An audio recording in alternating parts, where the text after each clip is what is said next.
귀시원 성가대 찬양 감사합니다.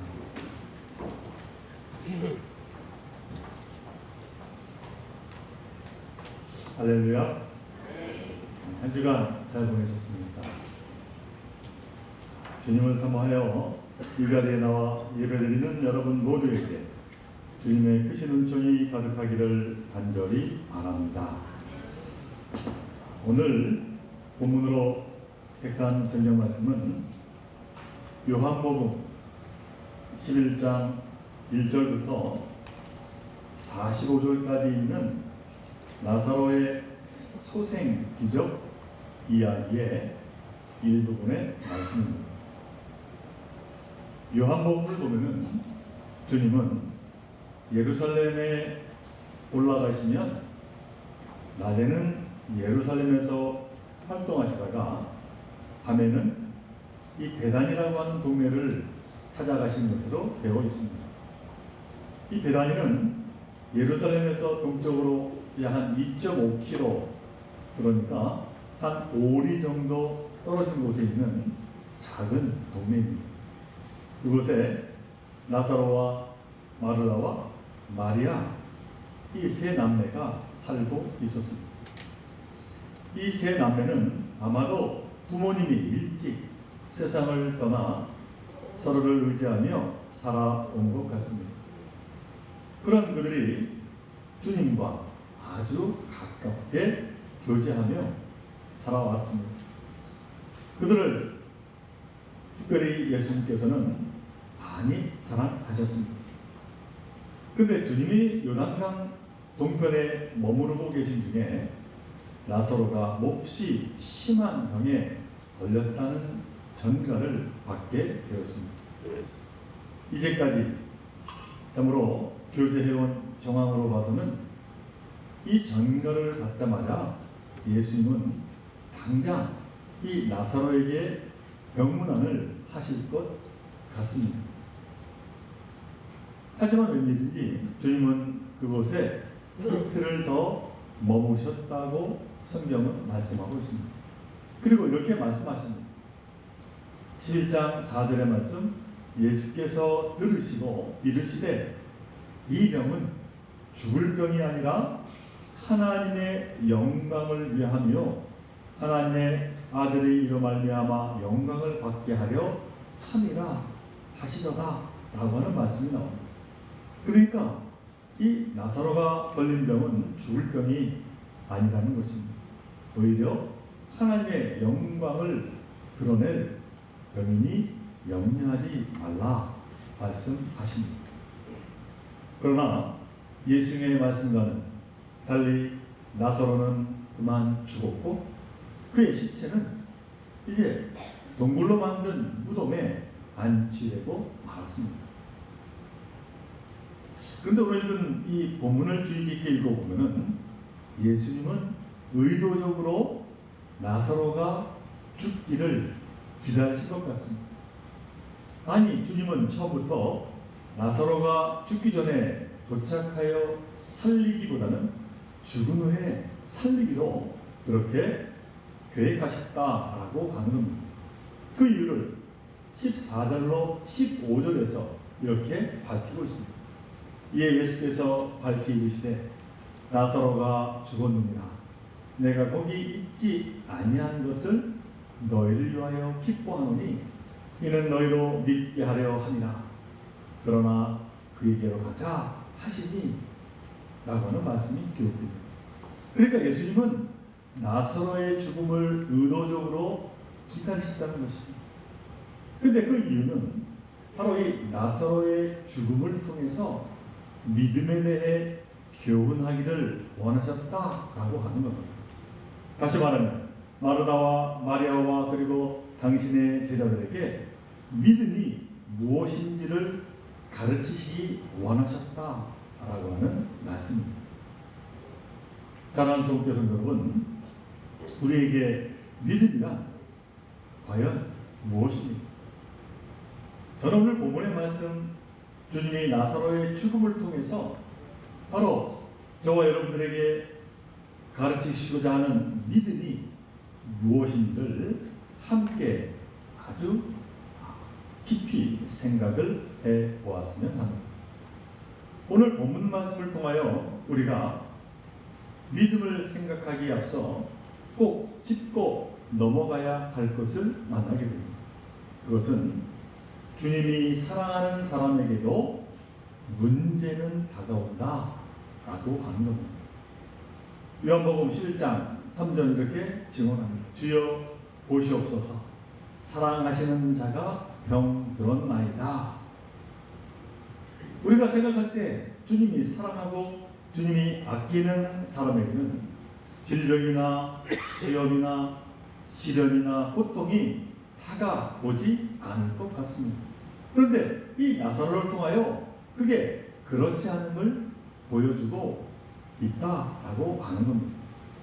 성경에서 주님이 누구를 사랑하셨다라고 하는 표현을 한 번도 아니고 무려 3번에 걸쳐서 나타내신 경우는 이 나사로 그리고 남매 가정이 유일합니다. 오늘 본문 11장 3절과 5절 그리고 36절 이렇게 3번에 걸쳐서 주께서 사랑하셨다라고 하는 표현이 나옵니다. 요한은 또 내용이 다릅니다만 요한복음 21장 15절 이하에서도 보면은 사랑에 대한 언급이 있습니다. 그것은 예수께서 부활하시고 나서 제자 시몬 베드로에게 찾아가셔서 3번씩이나 내가 나를 사랑하느냐 물으시는 내용입니다. 그런데 흥미로운 것은 예수께서 사용하신 이 사랑이라고 하는 단어가 헬라어로 한결같이 아가페로 표기하고 있습니다. 그러니까 나사로를 비롯한 마리아와 마르다에게도 그리고 제자 시몬 베드로에게도 아가페적인 사랑, 곧 절대적이고 헌신적으로 바로 그들을 사랑하신다라고 하는 것입니다. 그런데 예수님께서 베드로에게 나를 사랑하느냐고 물으셨을 때 베드로가 대답한 21장 15절의 말씀, 주님 그렇습니다. 내가 주님을 사랑하는 줄을 주님께 아십니다 하고 고백하는데, 여기에 나오는 사랑이라고 하는 그 헬라어의 단어는 필레오라고 하는 단어로 사용하고 있습니다. 그러니까 베드로가 예수님을 사랑하는 것은 깊은 우정으로 사랑한다라고 하는 뜻을 가지고 있습니다. 곧 예수께서 사랑하시는 그 사랑의 깊이와 넓이가 베드로와는 다른 것을 성경은 말씀하고 있습니다. 아마도 사도 요한이 이 요한복음을 이제 기록하면서 베드로가 사용한 사랑은 필레오라고 하는 단어로, 그리고 예수께서 사용하신 그 사랑은 아가페라고 하는 단어로 다르게 표현한 이유가 있었을 것이다 라고 하는 겁니다. 그것은 예수님의 나사로 자매와 그 가정 그리고 제자들을 얼마나 아낌없이 사랑하셨는지를 요한은 제자로 자기의 눈으로 똑똑히 보고 체험했기에 그렇게 표현을 하고 있다라고 하는 사실입니다. 이처럼 예수께서는 당신의 마음을 다하여 나사로의 그 가정을 사랑하셨습니다. 그런데 주님께서 그렇게 사랑하신 가정이지만 나사로에게 질병이 찾아왔습니다.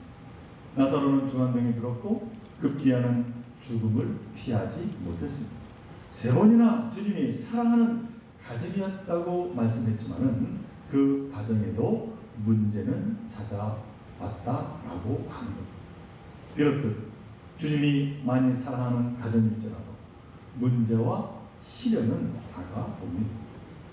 하나님이 사랑하는 가정도 참으로 얼마든지 위기를 경험할 수 있습니다.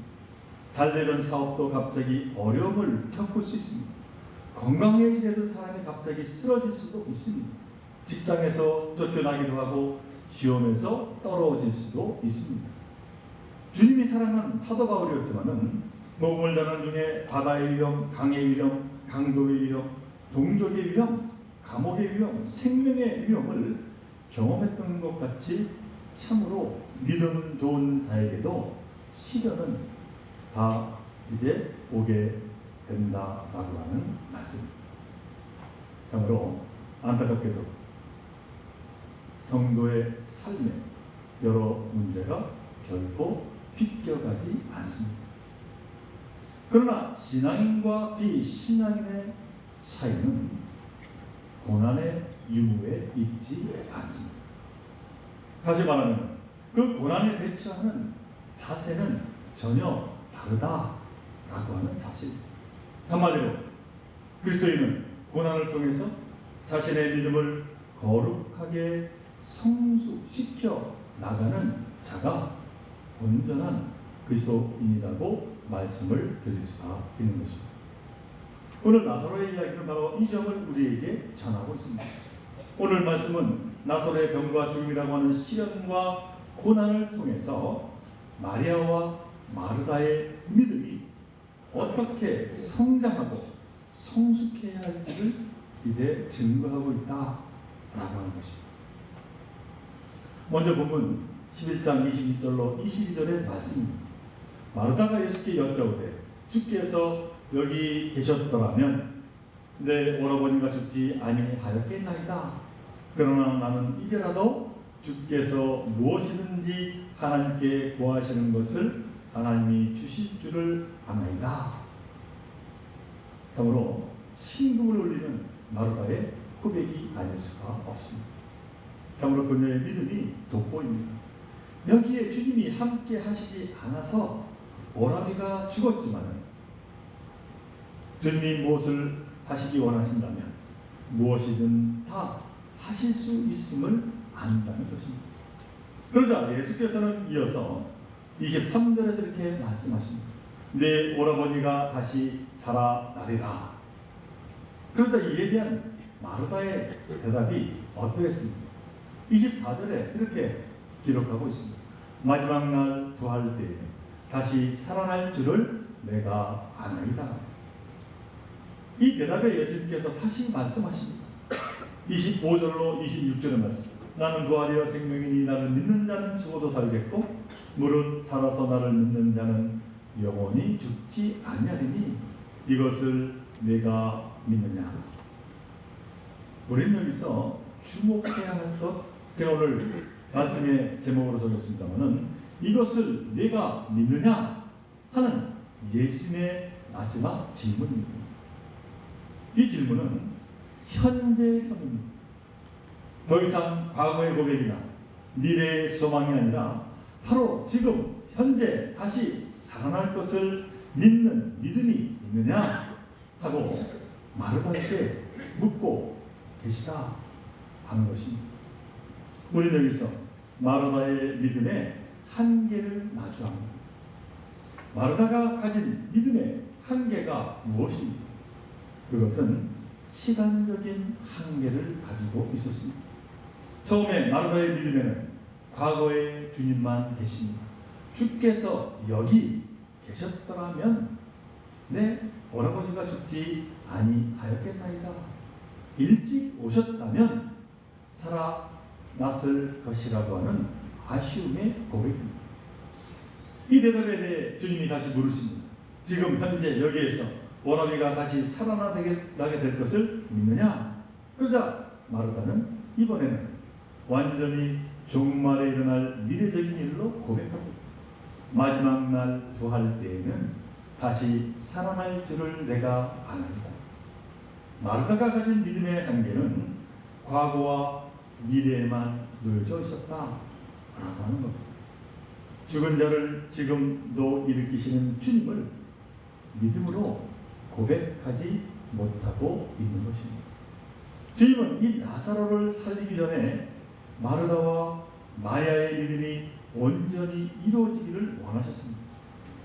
예수를 향한 믿음을 과거로 한정하거나 미래로 밀어버린 채 지금 현재는 아무것도 할 수 없다는 그 믿음이 아니라 현재도 뭐든지 할 수 있다고 하는 그 믿음, 온전한 믿음을 갖게 되기를 원하셨다라고 하는 사실입니다. 믿음이라는 무엇입니까? 주께서 과거에만 함께 하셨다는 것이 아닙니다. 또한 미래에 함께 하실 분이 아닙니다. 주님은 지금도 함께 하시는 분이십니다. 과거에만 병자를 치유하시고 일으키신 것이 아닙니다. 지금도 병든 자를 일으키시니 뿐만 아니라 미래에도 일으켜 주실 것입니다. 예수님은 과거와 현재와 그리고 영원토록 동일하신 분이십니다. 이 믿음이 온전한 믿음이요 바로 마리아 마르다가 가져야 할 믿음이다 라고 말씀하고 계신 거죠. 세상 사람은 모르겠습니다만 믿는 자에게 있어서는 환난 때문에 넘어지는 것이 아닙니다. 하나님의 사랑에 대한 확신이 약해질 때 우리는 무너지게 됩니다. 시험이 우리를 무너지게 하는 것이 아닙니다. 하나님의 약속에 대한 믿음이 약해질 때 허물어지게 되는 것입니다. 사랑하는 성교성 여러분, 하나님께서는 우리와 함께 늘 이제 동행하심을 잊지 마시기를 바랍니다. 그 옛날 아브라함과 함께 하시고 모세와 함께 하신 그 하나님께서 마르다와 함께 하시며 지금 바로 저와 여러분에게도 함께 하고 계신다라고 하는 것입니다. 하나님께서는 그 백성의 필요를 한 번도 끊으신 적이 없으십니다. 언제나 있어야 할 것을 공급하셨고 피할 길을 예비하셨고 보호하실 자를 지켜주셨습니다. 과거의 하나님만이 아니라 현재도 변함없는 분이십니다. 자, 그렇다면 오늘 마르다와 더불어 마리아의 믿음은 어떠했습니까? 오늘 본문 다음 절인 28절 이하에 보면은 마르다는 동생 마리아에게 선생님이 너를 부르신다 이렇게 말하며 이제 이야기하자 마리아가 급히 일어나 예수님이 계신 곳으로 나아갔음을 보게 됩니다. 마리아는 예수님께 나아가 이렇게 고백합니다. 11장 32절의 말씀, 마리아가 예수 계신 곳에 가서 배웠고 그 발 앞에 엎드려 이르되 주께서 여기 계셨더라면 내 오라비가 죽지 아니하였겠나이다 하더라. 마리아나 마르다나 둘 다 같이 주님이 여기에 계셨더라면 하고 말합니다. 그런데 그 입장이 좀 서로 다릅니다. 그것은 마르다는 시간의 강조점을 두고 있고 마리아는 공간의 강조점을 두고 있음을 보게 됩니다. 다시 말하면 마르다는 그 시간에 주님이 계셨더라면 내 오라비가 죽지 않았을 것이라고 말하고 있고 마리아는 그 장소에 주님이 계셨더라면 내 오라비가 죽지 않았을 것이라고 지금 말하고 있는 것입니다. 이처럼 마르다와 마리아는 시간적이며 공간적인 한계를 가진 믿음을 갖고 있었음을 보게 됩니다. 그러나 예수님은 결코 시간이나 공간의 제한을 받지 않으시는 분이십니다. 마태복음 8장 5절 이하의 말씀 보면은 예수께서 함께 계시지 않았지만은 말씀 한마디로 백부장의 하인의 병이 고침받았음을 말씀하고 있습니다. 반드시 그 자리에 계셔야 하고 우리의 눈에 보여야지 은혜를 베푸시는 그러한 분이 아니시라고 하는 사실입니다. 때때로 우리 눈에 보이지 않는다 할지라도 여전히 주님은 함께 하시고 기적을 행하시는 분이시라고 오늘 성경은 말씀하고 있는 것입니다. 눈에 보이지 않고 귀에 들리지 않는다고 주님이 함께 하시지 않는 것이 아니라는 것입니다. 주님은 변함없이 임마누엘 함께 하시며 하나님의 뜻을 이루어 나아가시는 분이십니다. 오늘 나사로의 이 소생 기적 이야기에 하이라이트를 할 수 있는 말씀이 이제 11장 41절로부터 44절에 이렇게 기록되어 말씀하고 있습니다. 돈을 옮겨 놓으니 예수께서 눈을 들어 우러러보시고 이르시되 아버지여 내 말을 들으시는 것을 감사하나이다. 항상 내 말을 들으시는 줄을 내가 알았나이다. 그러나 이 말씀 하옵는 것은 불러선 무리를 위함이니 곧 아버지께서 나를 보내신 것을 그들로 믿게 하려 함이니이다. 이 말씀을 하시고 큰 소리로 나사로야 나오라 부르시니 죽은 자가 수저벌대로 동인채로 나오는데 그 얼굴은 수건에 쌓였더라. 예수께서 이르시되 불어놓아 다니게 하라 하시니라. 예수께서 먼저 누워있는 나사로 앞에서 아버지 하나님께 기도하십니다. 그리고 둘러선 자들에게 하나님이 보내신 아들인 내가 지금 너희와 함께하고 있음을 다시 한번 말씀하십니다. 그러면 큰 소리로 나사로야 나오라 부르시니 죽은 자 가운데 나사로가 xuất 생하여 일어나게 되었다고 말씀하고 있습니다. 예수께서 바로 지금 그곳에 부활의 기적을 일으키고 계신 것입니다. 사랑하는 주님께 여러분, 여러분은 나사로를 일으키신 예수 그리스도의 그 크신 능력을 믿고 살아가고 계십니까? 그래서 지금 현재 이러한 기적을 체험하며 살아가고 계십니까? 아니 이러한 기적이 나에게 전혀 해당되지 아니하고 일어나지 않는다고 실망하고 계시지는 않습니다. 마르다와 마리아와 같이 시간과 공간의 한계를 지닌 믿음을 여러분들 넘어서시기를 간절히 바랍니다. 과거에 매여있고 미래에만 국한되어 있지 마시기를 간절히 바랍니다. 주님은 우리에게 분명히 말씀하십니다.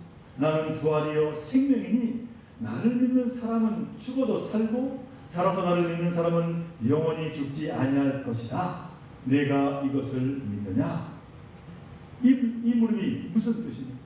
나는 과거에 부활하였고 생명이었다가 아닙니다. 또한 미래에만 국한되어 부활이 될 것이고 생명이 될 것이라고도 아닙니다. 지금 이 순간에 이 시험과 고난의 순간에 죽음과 같았던 이 환난의 장소에서도 부활이요 생명이시다 말씀하고 있는 것입니다. 이것을 흔들리지 않고 믿으면 결코 죽음과 같은 절망이 우리를 삼킬 수 없다는 것입니다. 죽음과 같은 환난 속에서도 이 믿음만 있으면 그 죽음을 이기고 승리할 수 있다는 것입니다. 같은 처지와 형편 속에서도 전혀 다른 삶을 우리가 살아갈 수 있다는 것입니다. 지금 나에게 주어지는 그 모든 것이 당연한 것이 아니라 다 기적이 되리라 라고 하는 말씀입니다. 사랑하는 종교의 성도 여러분, 오늘 주님께서 저와 여러분에게 물으십니다. 나는 부활이요 생명이니 나를 믿는 자는 죽어도 살겠고 무릇 살아서 나를 믿는 자는 영원히 죽지 아니하리니 이것을 내가 정말로 믿느냐?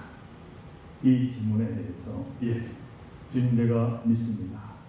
그리고 지금 죽음을 물리치고 부활의 삶을 살겠습니다 라고 대답하는 저와 여러분 되시기를 간절히 바랍니다. 하나님께서 그 모든 것 기적으로 우리에게 베풀어 주실 줄로 믿습니다. 기적을 믿음의 눈으로 바라보며 오늘도 감사하고 하나님께 영광 돌리는 저와 여러분 되시기를 주님 이름으로 간절히 축원을 드립니다. 함께 기도드립니다. 사랑하는 하나님, 오늘 예수께서 나는 부활이요 생명이니 나를 믿는 자는 죽어도 살겠고 무릇 살아서 나를 믿는 자는 영원히 죽지 아니하리라. 이것을 내가 믿느냐 말씀하고 있습니다. 아멘하며 믿으며 오늘 이기며 살아가는 저희들 모두가 되게 하여 주옵소서. 이 모든 것 우리 주 예수 그리스도 이름으로 감사하며 기도하옵나이다. 아멘.